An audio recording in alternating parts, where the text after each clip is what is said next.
আসসালামু আলাইকুম দর্শক, আশা করছি সবাই ভালো আছেন এবং সবাইকে স্বাগত জানাচ্ছি দি ওপিনিয়নে।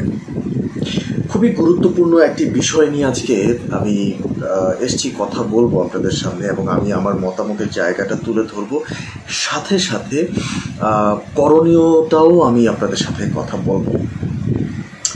প্রথমত হচ্ছে আজকেই একটি সংবাদ বাংলাদেশে কিন্তু ছড়িয়ে গেছে, খুবই ভাইরাল হয়ে গেছে। সেটি হচ্ছে শেখ হাসিনা সাবেক প্রধানমন্ত্রী ফিরছেন বাংলাদেশে, এবং এই কথাটি কোথা থেকে এলো, কিভাবে এলো, সেই বিষয়টা নিয়েই আমরা আজকে কথা বলবো।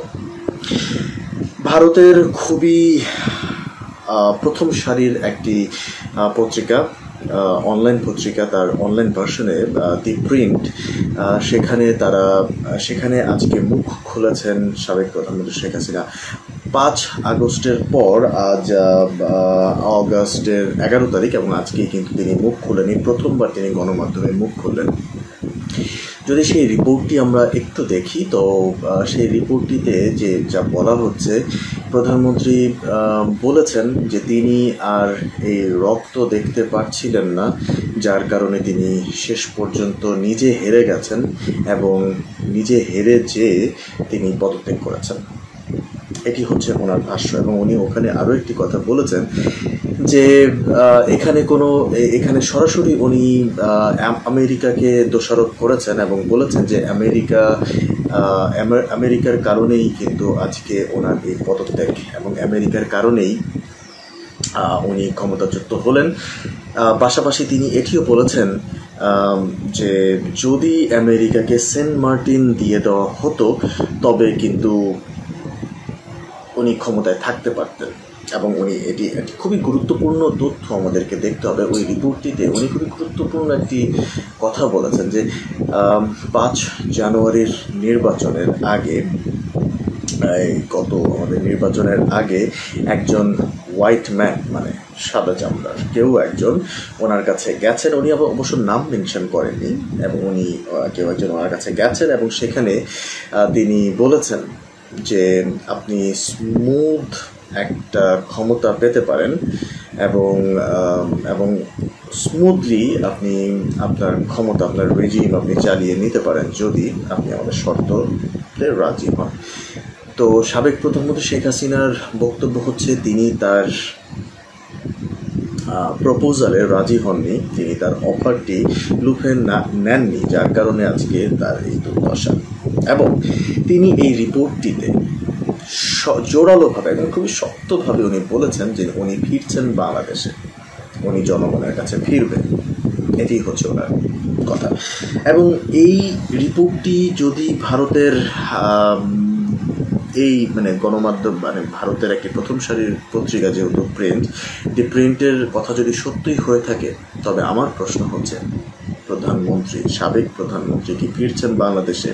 যদি এমনটি হয়ে থাকে, তবে অন্তর্বর্তী সরকারের কি করণীয় আছে, এই বিষয়গুলো নিয়ে কিন্তু আমরা একটু আলোচনা করতেই পারি। তা আমার কাছে সর্বপ্রথম যে বিষয়টি মনে হয় যে যদি সাবেক প্রধানমন্ত্রী শেখ হাসিনা ফিরে আসেন, তবে সর্বপ্রথম যে দাবিটি ইতিমধ্যে আমাদের ছাত্র সমাজ তুলে ফেলেছেন, সেটি হচ্ছে শেখ হাসিনার বিচার হতে হবে। সবাই চাইছে তার বিচার হতে হবে। এত খুন, এত রক্ত তার হাতে জমে আছে, যার কারণে শেখ হাসিনার বিচার হতে হবে, এবং এই বিচারটি সবাই চাচ্ছে। এখন এটি দেখার বিষয় যে অন্তর্বর্তী সরকার কি করেন। অন্তর্বর্তী সরকারের প্রধান ডক্টর ইউনূস, যিনি শুধু পুরো গ্লোবালি উনি শুধু পরিচিতই নন, ইনফ্যাক্ট উনি একটা ব্র্যান্ড। তো উনি বাংলাদেশে আছেন, এবং সর্বোপরি ওনাকে সবাই মেনে নিয়েছেন, এবং সবাই খুশি বাংলাদেশে ওনাকে পেয়ে। ওনার যদি আজকে আমরা দেখি যে আজকের দিনে আমার জীবনে, আমি জানি না আপনারা কখনো দেখেছেন কিনা, একজন সরকার প্রধান উনি কোনো ভিআইপি মুভমেন্ট নেননি, ভিআইপি ট্রিটমেন্ট নেননি, উনি একটা আম জনতার মতো অফিসে যাচ্ছেন। এই যে রাষ্ট্রের একটা সংস্কার হচ্ছে, এই সংস্কারটি বাংলাদেশের প্রধান এবং ঐতিহ্যবাহী একটি দল আওয়ামী লীগ যদি প্রধানমন্ত্রী শেখ হাসিনা সাবেক যদি ফিরে আসেন, তাহলে উনি বা ওনার দল কি করতে পারবে? উনি বা ওনার দল সেই আগের মতোই লুট পাট পাচার গুম খুনের সাথেই জড়িত হবেন, নাকি ওনার সরকার নতুন কিছু করতে পারে? এটি নিয়ে চলছে নানান জায়গায় নানান মহলে তর্ক বিতর্ক। তবে আমার চিন্তা আমার বিশ্লেষণ যেটি বলে বা আমি যেটি ভাবছি যে খুব শীঘ্রই সাবেক প্রধানমন্ত্রী হয়তো বা বাংলাদেশের মাটিতে পা ফেলতে পারবেন না। কারণ ইতিমধ্যেই সর্বোপরি সব জায়গায় জনগণের মধ্যে তার প্রতি যে ক্ষোভ এবং সবার একটাই কথা যে আজকে বঙ্গবন্ধু শেখ মুজিবুর রহমানের যেই সম্মানটুকু বাংলাদেশের ছিল, সেই সম্মানটুকু কন্যা হিসাবে উনি ধ্বংস করে দিয়েছেন।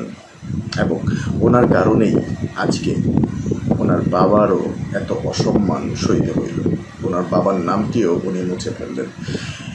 16 বছরের 16-17 কি 18 বছরের এই অত্যাচার থেকে জনগণ মুক্তি পেয়েছে এবং সেই মুক্তিকে তারা খুব ভালোভাবে আনন্দ ফুর্তি করে উদযাপন করছেন। এর মধ্যে শেখ হাসিনার মতো একজন অপশক্তি বাংলাদেশের মাটিতে জনগণ মোটেও দেখতে চান না।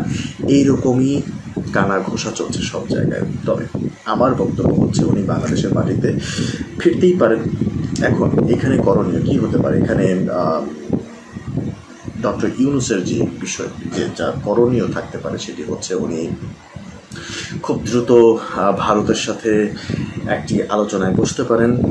এবং আজকে অলরেডি আমি দেখলাম যে একজন পররাষ্ট্র মন্ত্রণালয়ের যিনি উপদেষ্টা আছেন উনি আজকে গণমাধ্যমে বলেছেন যদি আইন মন্ত্রণালয় থেকে বলা হয় তবে অবশ্যই উনি ডিপ্লোম্যাটিক পর্যায়ে আলোচনা চালাবেন শেখ হাসিনার সম্পর্কে এবং তাকে অ্যারেস্ট করে কিভাবে বাংলাদেশে আনা যায় এবং তার কিভাবে বিচার হতে পারে। এই মুহূর্তে শেখ হাসিনার জন্য সব থেকে ভাইটাল মুহূর্তই হচ্ছে উনি যেখানে আছেন সেখানেই থাকা, এটি আমার কাছে মনে হয়। এবং ডক্টর ইউনূস এবং অন্তর্বর্তী সরকারের বাকিদের করণীয় যেটি হবে সেটি হচ্ছে ওনারা অবশ্যই শেখ হাসিনাকে দেশে ফেরানোর একটি পন্থা অবলম্বন করতে পারেন, ভারতের সাথে কথা বলতে পারেন। আর ইতিমধ্যে আশা করছি যে ভারতের সাথেও সুসম্পর্ক বজায় থাকবে। এবং পররাষ্ট্র উপদেষ্টা কিন্তু অলরেডি একটি হিন্ট দিয়েছেন যে উনি ইনফ্যাক্ট এই অন্তর্বর্তী সরকার ভারতের সাথে একটি সুসম্পর্ক বজায় রাখবে এবং সেই উদ্দেশ্যে সেই লক্ষ্যেই কিন্তু তারা কাজ করে যাবে। তো আমিও বিশ্বাস করি যে এই অন্তর্বর্তী সরকার ভারতের সাথে সুসম্পর্ক রাখবে এবং ভারতকেও সেই সুসম্পর্কের সম্মানটুকু করতে হবে। এবং সেই সম্মানটুকু করলেই কেবল বাংলাদেশের সাথে ভারতের একটি সুসম্পর্ক হওয়ার সম্ভাবনা রয়েছে। এবং আমি বিশ্বাস করি ভারতের সাথে বাংলাদেশের যে সম্পর্ক, যে বন্ডিং, সেটি ভবিষ্যতেও বজায় থাকবে। এবং এই বজানোটা ডিপেন্ড করছে টোটালি সাবেক প্রধানমন্ত্রী শেখ হাসিনা, যিনি বর্তমানে ভারতে রয়েছেন। এবং বিশেষজ্ঞদের মতে বিশেষজ্ঞরা যেটি বলতে চাইছেন সেটি হচ্ছে যে উনি যদি ভারতের মাটিতে থাকেন তবে হয়তো বাংলাদেশের সাথে সম্পর্ক কোনো না কোনোভাবে একটু ফাটল ধরতে পারে। এবং সেই জায়গাটা ভারত কিভাবে ঠিক করবেন এটি হচ্ছে ভারতের ভাবনার বিষয়। তবে এই জায়গায় আমি বলবো ডক্টর ইউনূসের অন্তর্বর্তী সরকার যেটি করতে পারে সেটি হচ্ছে বর্তমানে বাংলাদেশের ল অ্যান্ড অর্ডারের দিকে নজর দিতে পারেন, সুখী সমৃদ্ধ একটি বাংলাদেশ গড়ার লক্ষ্যে। এবং যেহেতু দেশ সংস্কারের কাজ চলছে সকল পর্যায়ে, উনি দেশটাকে সংস্কার করতে পারেন। আইনকে সংস্কার করতে হবে। আমার কাছে সবথেকে গুরুত্বপূর্ণ এই বিষয়টাই মনে হয় যে আইনটাকে যদি কোনোভাবে সংস্কার করা যায় তবে আমার মনে হয় যে বাংলাদেশের অনেকাংশে সব কিছু ঠিক হয়ে যাবে। আমি অবশ্যই প্রতিবার আমি যারা ম্যাচিওর স্টুডেন্টস আছে, যারা এই মুভমেন্টের সাথে জড়িত ছিল, আমি সকল স্টুডেন্টসদেরকে সম্মান জানাই যে তারা আসলেই ভালো কিছু কাজ করছে এবং এই কাজটুকু সামনের সময়ে বাংলাদেশকে অনেক দূর নিয়ে যেতে সাহায্য করবে।